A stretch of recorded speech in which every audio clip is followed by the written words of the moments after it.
Black tiger Ravindra Kaushik. Pakistan की jail में दफन एक हिंदुस्तानी जासूस की दर्दनाक दास्तान। रात के करीब 2 बज रहे थे। पाकिस्तान की मुल्तान जेल में बूढ़ा आदमी अपनी ठंडी सीलन भरी कोठरी में लेटा था। उसकी आंखें बंद थीं, लेकिन नींद कोसों दूर थी। उसके हाथों में एक पुरानी मुड़ी तुड़ी चिट्ठी थी जो उसकी माँ ने भेजी थी। चिट्ठी में लिखा था, बेटा तू कहाँ है? तेरे बिना घर वीरान है, एक बार आजा। उस आदमी ने चिट्ठी को सीने से लगाया। उसकी आंखों से 2 आंसू निकले और वो ठंडे फर्श पर गिर गए। बाहर पाकिस्तानी जेल के पहरेदार घूम रहे थे। अंदर एक इंसान था जो न पाकिस्तानी था न वो अपराधी था जिसे वो समझते थे। वो था भारत का सबसे खतरनाक जासूस। एक ऐसा इंसान जिसने अपनी पूरी जिंदगी अपने देश को दे दी और बदले में उसके देश ने उसे भुला दिया। उस आदमी का नाम था रविंद्र कौशिक। और आज हम आपको उस इंसान की वो कहानी सुनाने वाले हैं जो न किसी फिल्म में पूरी तरह दिखाई गई, न किसी किताब में पूरी तरह लिखी गई। एक ऐसी कहानी जो दिल को हिला देगी, दिमाग को झकझोर देगी और एक सवाल छोड़ जाएगी जिसका जवाब शायद आप कभी नहीं भूल पाएंगे। साल था 1952। राजस्थान के श्रीगंगानगर जिले में एक साधारण परिवार में एक बच्चे ने जन्म लिया, रविंद्र कौशिक। घर में ज्यादा दौलत नहीं थी, लेकिन सपने बड़े थे। रविंद्र बचपन से ही अलग था। जहां दूसरे बच्चे गली में क्रिकेट खेलते, वहां रविंद्र नाटकों में अभिनय करता। उसकी आवाज में एक जादू था। उसके चेहरे पर एक ऐसी लोच थी कि वो जो भी किरदार निभाए लगे वो सच है। स्कूल के नाटकों में रविंद्र ने जो भी भूमिका निभाई, दर्शक हैरान रह गए। एक बार उसने एक बुजुर्ग का किरदार इतनी सफाई से निभाया कि उसके अपने माता पिता उसे पहचान नहीं पाए। यही उसकी सबसे बड़ी ताकत थी और यही उसकी किस्मत बनने वाली थी। जवान होते होते रविंद्र का दिल अभिनय में डूब गया। वो चाहता था कि एक दिन बड़े पर्दे पर अपनी पहचान बनाए, लेकिन जिंदगी की पटकथा कुछ और ही लिखी जा रही थी। 1975 का साल। रविंद्र की उम्र थी करीब 23 साल। वो एक थिएटर ग्रुप से जुड़ा था और अपने अभिनय के हुनर को निखार रहा था। उन्हीं दिनों एक शख्स उससे मिला। सादे कपड़े, शांत आंखें, लेकिन बातों में गहराई। उस शख्स ने रविंद्र के अभिनय को देखा था और उसे यकीन हो गया था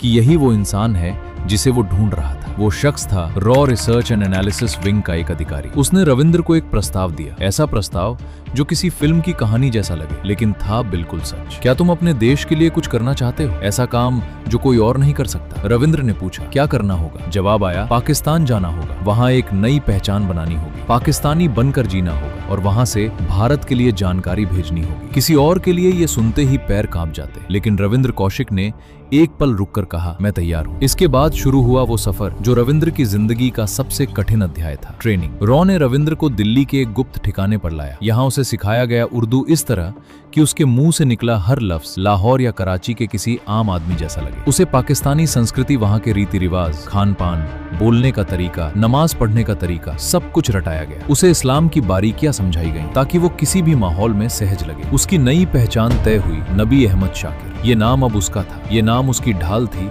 और यही नाम एक दिन उसकी कब्र भी बनने वाला था। महीनों की कड़ी ट्रेनिंग के बाद रविंद्र अब नबी अहमद शाकिर पाकिस्तान जाने के लिए तैयार था। उसे एक पूरी काल्पनिक जीवन गाथा दी गई, एक ऐसा बैकग्राउंड जो पाकिस्तान में किसी जांच में भी टिक सके। और फिर एक दिन चुपचाप बिना किसी को बताए रविंद्र कौशिक ने भारत की सरहद पार की। उसके पीछे छूट गया उसका परिवार, उसकी माँ, उसके सपने, उसका असली नाम। आगे था एक अजनबी देश और एक अनजानी जिंदगी। पाकिस्तान में कदम रखते ही रविंद्र को पता चल गया कि ये काम कितना जानलेवा है। यहाँ हर गली में शक की नजरें थी, हर बातचीत में एक परीक्षा थी। एक गलत शब्द, एक गलत हाव भाव और सब कुछ खत्म। लेकिन रविंद्र की ट्रेनिंग बेमिसाल थी। वो पाकिस्तानी लोगों में इस तरह घुल मिल गया जैसे वो वहीं का रहने वाला हो। उसकी उर्दू में कोई खोट नहीं थी, उसके नमाज पढ़ने में कोई कमजोरी नहीं थी। धीरे धीरे उसने वहां अपनी जड़ें जमाना शुरू किया। उसने पाकिस्तान में एक साधारण नागरिक की तरह जीना शुरू किया, नौकरी ढूंढी, लोगों से दोस्ती की, अपनी विश्वसनीयता बनाई और इस सब के बीच चुपचाप वो भारत को वो जानकारियां भेजता रहा जो रॉ को चाहिए थी। अब आता है वो हिस्सा जो इस पूरी कहानी को अविश्वसनीय बनाता है। रविंद्र ने पाकिस्तान में रहते हुए इतनी गहरी पहचान बना ली कि उसे पाकिस्तान आर्मी में भर्ती का मौका मिला। ये सुनकर रुकी एक पल, एक भारतीय जासूस पाकिस्तान की सेना में। ये कोई फिल्म नहीं थी, ये हकीकत थी। रविंद्र ने पाकिस्तान आर्मी ज्वाइन की और अपनी काबिलियत, अपनी मेहनत और अपनी चतुराई से वहां तरक्की करता गया। वो आखिरकार मेजर के पद तक पहुंचा। सोचिए, एक हिंदुस्तानी पाकिस्तान की फौज में मेजर। इस दौरान उसके हाथ ऐसी ऐसी जानकारियां लगीं जो भारत की सुरक्षा के लिए बेशकीमती थी। पाकिस्तानी सेना की तैनाती, उनकी रणनीतियां, उनके गुप्त ठिकाने, सब कुछ रविंद्र की नजर में था और रॉ तक पहुंच रहा था। करीब 8 साल तक रविंद्र कौशिक ने ये खेल खेला। 8 साल लगातार बिना एक भी बड़ी चूक के। इतिहास में शायद ही किसी जासूस ने इतने लंबे समय तक दुश्मन की सेना के अंदर रहकर काम किया। पाकिस्तान में रहते रहते रविंद्र की जिंदगी में एक और मोड़ आया। अपनी पहचान को और पक्का करने के लिए और शायद कहीं ना कहीं अकेलेपन से बचने के लिए रविंद्र ने एक पाकिस्तानी महिला से शादी कर ली। उनका एक बच्चा भी हुआ। ये उसकी दूसरी जिंदगी थी, एक ऐसी जिंदगी जो उसने खुद नहीं चुनी, लेकिन जो उसकी नियति बन गई। उधर भारत में उसकी माँ उसका इंतजार कर रही थी, उसका असली परिवार उसे याद कर रहा था, और यहाँ वो एक झूठी पहचान के साथ एक असली परिवार बसा रहा था। ये दर्द क्या होता है, दो जिंदगियां जीना, दोनों में अधूरे रहना। ये शायद वही समझ सकता है जिसने इसे भोगा हो। और फिर आई वो रात जिसका डर रविंद्र को हर पल सताता था। 1983 का साल। किसी ने धोखा दिया, किसी ने सूचना लीक की। कहा जाता है कि भारत में ही किसी गद्दार ने रविंद्र की असली पहचान उजागर कर दी। पाकिस्तानी खुफिया एजेंसी ISI को भनक मिली और फिर शुरू हुई वो प्रक्रिया जिसका अंत था रविंद्र की गिरफ्तारी। जिस दिन ISI के अधिकारी उसके दरवाजे पर आए, रविंद्र समझ गया कि खेल खत्म हो गया। उन्होंने उसे गिरफ्तार किया, पूछताछ की, और जब सारे सबूत सामने आए तो पाकिस्तान की अदालत ने उसे मौत की सजा सुनाई। मौत की सजा। एक इंसान जिसने अपना पूरा जीवन देश के लिए लगा दिया, उसे सजाए मौत सुनाई गई। बाद में पाकिस्तान की उच्च अदालत ने मौत की सजा को उम्र कैद में बदल दिया। लेकिन क्या ये राहत थी? उम्र कैद पाकिस्तान की जेल में एक हिंदुस्तानी के लिए ये मौत से भी बड़ी सजा थी। मुल्तान की जेल में रविंद्र कौशिक को रखा गया। वहाँ की परिस्थितियां भयावह थी। न ढंग का खाना, न दवाई, न परिवार से मुलाकात, और सबसे बड़ा दर्द भारत की चुप्पी। यहाँ आकर ये कहानी सिर्फ एक जासूस की कहानी नहीं रहती, ये एक इंसान की त्रासदी बन जाती है। रविंद्र ने जेल से खत लिखे अपनी माँ को, अपने परिवार को, भारत सरकार को। उसने गुहार लगाई कि उसे वापस लाया जाए, कि उसके परिवार को मदद दी जाए, कि उसकी तकलीफ को कोई स्वीकार करे। लेकिन भारत सरकार ने दशकों तक उसके अस्तित्व को सार्वजनिक रूप से स्वीकार तक नहीं किया। जासूसी की दुनिया का ये एक कड़वा सच है, अगर जासूस पकड़ा जाए तो सरकार उसे जानती ही नहीं। यही नियम है, यही परंपरा है। लेकिन रविंद्र कौशिक के लिए ये नियम मौत का दूसरा नाम बन गया। उसकी माँ ने दिल्ली तक चक्कर लगाए, सरकारी दफ्तरों के दरवाजे खटखटाए। हर बार जवाब मिला, हम कुछ नहीं जानते। एक बूढ़ी माँ जिसका बेटा देश के लिए पाकिस्तान की जेल में सड़ रहा था और देश उसे पहचानने से इनकार कर रहा था। ये सोचकर ही रोंगटे खड़े हो जाते हैं। मुल्तान जेल में रविंद्र की जिंदगी धीरे धीरे खत्म होती जा रही। उसकी सेहत बिगड़ती रही। जेल की दीवारों के अंदर वो बूढ़ा होता रहा। उसके बाल सफेद हो गए, चेहरे पर झुर्रियां आ गई, लेकिन आंखों में वो चमक, देश के लिए जीने की वो चाहत शायद आखिर तक बाकी है। कहा जाता है कि जेल में भी वो अपने हम कैदियों से बात करता, उन्हें हंसाता। उसकी अभिनय की आदत वहां भी काम आई। वो दूसरों का दर्द बांट लेता था, लेकिन अपना दर्द वो तो उसके सीने में बंद था। माँ की याद, भारत की मिट्टी की खुशबू, वो सपने जो कभी पूरे नहीं हुए। उसके परिवार के अनुसार उन्होंने कई बार रविंद्र से मिलने की कोशिश की। कुछ मुलाकातें हुई भी, लेकिन बेहद कम, बेहद मुश्किल से। एक मुलाकात में उसकी माँ ने उसे देखा तो पहचान नहीं पाई। वो आदमी जो घर छोड़ गया था, वो जवान, हंसमुख, जोशीला लड़का, वो तो जैसे कहीं खो गया था। सामने था एक थका हुआ, टूटा हुआ बूढ़ा इंसान। उधर भारत में रविंद्र का परिवार किस हाल में था, ये भी कम दर्दनाक नहीं। उसके परिवार को न कोई सरकारी मदद मिली, न कोई मान्यता। वो ऐसे जी रहे थे जैसे उनका बेटा और भाई कोई अपराधी हो। रविंद्र की बहन ने कई बार मीडिया के सामने आकर अपना दर्द बयान किया। उन्होंने बताया कि कैसे दशकों तक सरकार ने उनकी एक नहीं सुनी, कैसे उन्हें हर दरवाजे से खाली हाथ लौटाया गया। मेरे भाई ने देश के लिए अपनी जिंदगी दे दी और देश ने उसे भुला दिया। ये शब्द उनकी बहन के हैं और ये शब्द पत्थर की तरह दिल पर लगते हैं। साल 2013, नवंबर का महीना। मुल्तान जेल से खबर आई, रविंद्र कौशिक नहीं रहे। पाकिस्तान की एक जेल में अकेले, बिना अपने देश की किसी पहचान के, भारत का ब्लैक टाइगर चला गया। उसकी उम्र थी करीब 61 साल। उसने अपनी जिंदगी के सबसे अच्छे साल दे दिए देश को और जिंदगी के आखिरी साल बिताए जेल की काली दीवारों के बीच। वो पाकिस्तान में दफन हुआ। उसकी मिट्टी उस देश में मिली जिसे वो भेदने गया था। उसकी आत्मा भटकती रही उस मिट्टी के लिए जो उसकी अपनी थी, हिंदुस्तान की मिट्टी। रविंद्र कौशिक को ब्लैक टाइगर का खिताब खुद पूर्व रॉ प्रमुख ने दिया था। काला इसलिए क्योंकि वो अंधेरे में काम करता था, किसी को पता नहीं, कोई पहचान नहीं, कोई शोहरत नहीं। टाइगर इसलिए क्योंकि उसकी हिम्मत, उसका साहस, उसकी ताकत किसी बाघ से कम नहीं थी। एक ऐसा बाघ जो अकेले दुश्मन के जंगल में घुसा, 8 साल तक उनके बीच रहा और जब पकड़ा गया तो भी उसने अपने देश का नाम नहीं लिया। ये है असली देशभक्ति, न नारों में, न भाषणों में, बल्कि उस खामोश कुर्बानी में जो कोई नहीं देखता। 2019 में बॉलीवुड में एक फिल्म आई, रॉ रोमियो अकबर वॉल्टर। इस फिल्म को रविंद्र कौशिक की कहानी से प्रेरित बताया गया। फिल्म में जॉन अब्राहम ने मुख्य भूमिका निभाई। फिल्म ने काफी सराहना पाई, लेकिन रविंद्र के परिवार ने कहा ये फिल्म उनकी असली कहानी नहीं है। असली दर्द, असली तकलीफ, असली धोखा वो इस फिल्म में नहीं दिखा। और वो सही कहते हैं, कोई भी फिल्म उस दर्द को नहीं दिखा सकती जो एक माँ ने भोगा होगा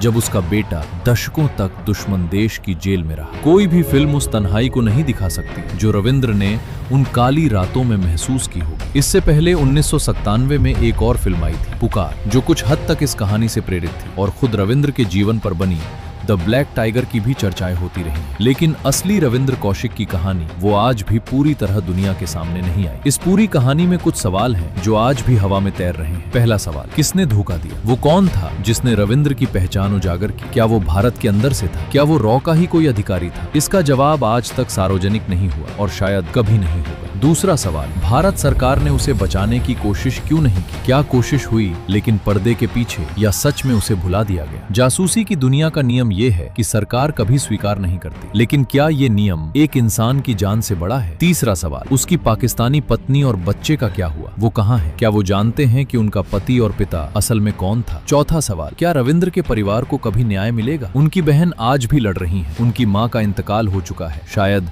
बेटे का इंतजार करते करते। रविंद्र कौशिक की कहानी हमें रॉ की उस दुनिया की झलक दिखाती है जो कभी सुर्खियों में नहीं आती। Raw research and analysis wing Bharat की विदेशी खुफिया एजेंसी है। इसकी स्थापना 1968 में हुई थी, 1971 के बांग्लादेश युद्ध से ठीक पहले। तब से लेकर आज तक इसके अनगिनत एजेंट दुनिया के अलग अलग हिस्सों में भारत के लिए काम करते रहे, लेकिन इनमें से ज्यादातर के नाम आप कभी नहीं जानेंगे। उनकी कुर्बानियां कभी अखबार में नहीं आएंगी, उनकी माएं घर में रोती रहेंगी और दुनिया को पता भी नहीं चलेगा। रविंद्र कौशिक उन गिने चुने जासूसों में से हैं जिनका नाम हम जानते हैं, लेकिन उनके जैसे और कितने लोग होंगे ये सोचकर दिल भारी हो जाता है। हम फिल्मों में जासूस को बड़ी शान से देखते हैं, स्मार्ट गैजेट्स, खूबसूरत जिंदगी, रोमांचक मिशन, लेकिन असलियत ये है कि एक जासूस की जिंदगी में न प्यार है, न परिवार है, न पहचान है। वो हर रोज एक झूठ जीता है, हर रोज डर के साए में उठता है, और अगर एक दिन पकड़ा गया तो उसका देश उसे जानता ही नहीं। रविंद्र कौशिक ने यह कीमत चुकाई, और बहुत महंगी कीमत चुकाई। उन्होंने अपना नाम खोया, अपना परिवार खोया, अपनी जवानी खोई, अपनी आजादी खोई, और अंत में अपनी जान भी। बदले में मिला क्या? एक खिताब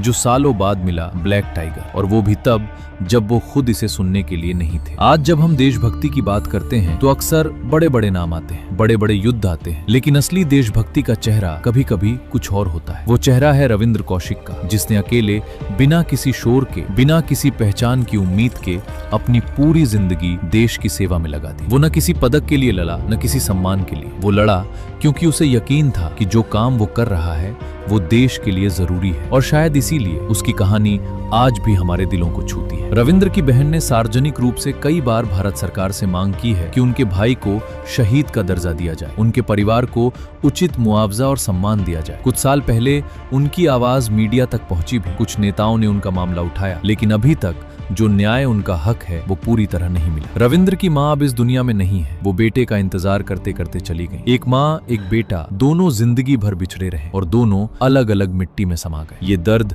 शब्दों में बयान नहीं होता। जासूसी के इतिहास में रविंद्र कौशिक का नाम उन चंद लोगों में आता है जिन्होंने दुश्मन देश की सेना में सालों तक घुसकर काम किया। दुनिया के जासूसी इतिहास में ऐसे कुछ ही उदाहरण मिलते हैं, और भारत पाकिस्तान के संदर्भ में तो रविंद्र कौशिक का काम अद्वितीय है। उन्होंने जो जानकारियां भेजी, उन्होंने भारत की कितनी मदद की, ये कभी पूरी तरह सार्वजनिक नहीं होगा, लेकिन रॉ के जानकार बताते हैं कि उनकी जानकारियां बेशकीमती थी। एक आदमी 8 साल दुश्मन की फौज के अंदर, ये कोई छोटी बात नहीं। आज जब हम सोशल मीडिया पर देशभक्ति के नारे लगाते हैं, जब हम तिरंगे की फोटो लगाते हैं, तो एक पल के लिए रुकिए, सोचिए उन लोगों के बारे में जिन्होंने वाकई कुर्बानी दी, जिन्होंने अपना नाम, अपनी पहचान, अपना परिवार, सब कुछ देश पर न्योछावर कर दिया। रविंद्र कौशिक उनमें से एक थे। उनकी कहानी हमें सिखाती है कि असली ताकत हमेशा शोर में नहीं होती। कभी कभी सबसे बड़ी ताकत वो खामोशी होती है जो अंधेरे में काम करती है, बिना किसी तालियों की उम्मीद के। रविंद्र कौशिक एक नाम जो भारत के इतिहास की किताबों में होना चाहिए था, एक नाम